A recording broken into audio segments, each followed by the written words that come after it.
Sana ng gawas, gikan sa kasalingan. Gikan ng mga kawalan eh. Dati mo nagpuyo sa kasalingan ako. Nagtago nito. So nadawat nila ang panalangin kaya naman nangita sila sa Ginoo. Kung kanunay nga mangita sa Ginoo sa may matabuana, mutuman ta sa kasugod sa Ginoo, kunya mubuhat ta og matarong. Kung maghimo og matarong ang tanan, kung sa'yo mahitabo. Imagine ko, kung pagpaambik ang tanan, kung sa'yo naan nila, daghan kayo ang magrasyahan, daghan kayo ang malipay. So muna siya ay maghatag sa panalangin.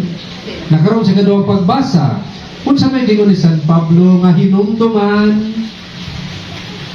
ingon man siya din eh, hunahunaan ninyo, hinumdumi kung kinsa kamo kaning adto sa pagtawag sa Dios kaninyo. Aron ta mapanalanginan ug madawat ang kabuluhanan, kung sa may gipangayo nato ani, dili magpa garbo. Kay ang mga sakop sa simbahan sa Korento sa may nagtabuan eh. Dihang nadawat na nila ang panalangin sa Ginoo, ang grasya sa Ginoo, nalimot na silang asa silang gikan. Na kung nalimot ang asa at gikan sa may tabuan eh, hala, magarbuso na, no? Oh. Magtanaw ta sa uban nga, mas labaw biya ko ninyo ha, hawod na ko kay, habog naman ko. Daghan naman ko panalangin o grasya. Pero, sa man ay gikinahanglan ani, aron nga madawat mo kanunay ang grasya sa Ginoo, ayaw kalimot. Hinumdumi kung asag yung ka gikan.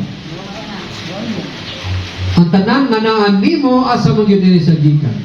Gihatag ni sa Dios. Ang imong kaalam, ang imong kahibalo, ang imong abilidad, bisan dali ang imong mga kalampusan, asa mo gyud na gikan.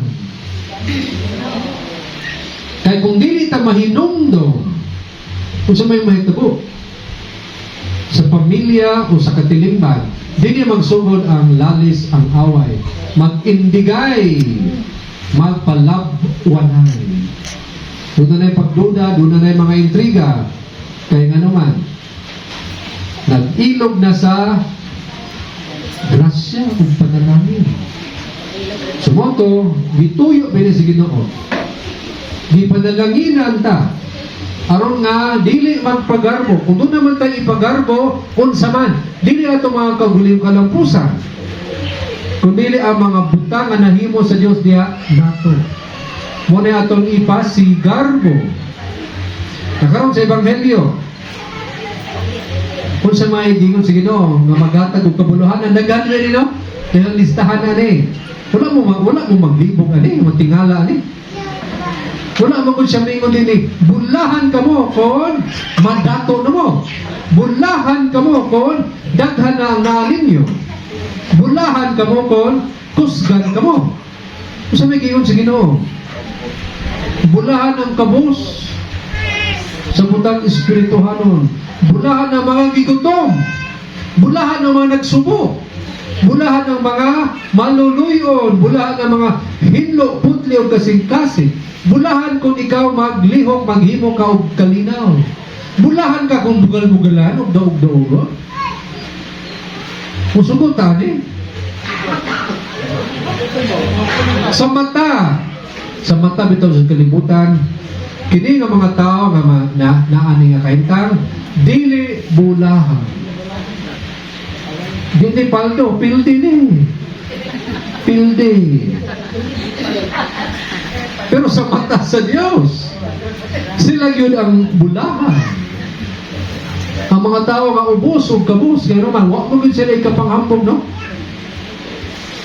Kung saan naman yun ikapanghambog, ani, ang ginura yun na nasa atong kinabuhi, wala kita ilang gisaligan, dili ganing atong abilidad, o katakos, musalig lang yun ta sa grasya sa Ginoo.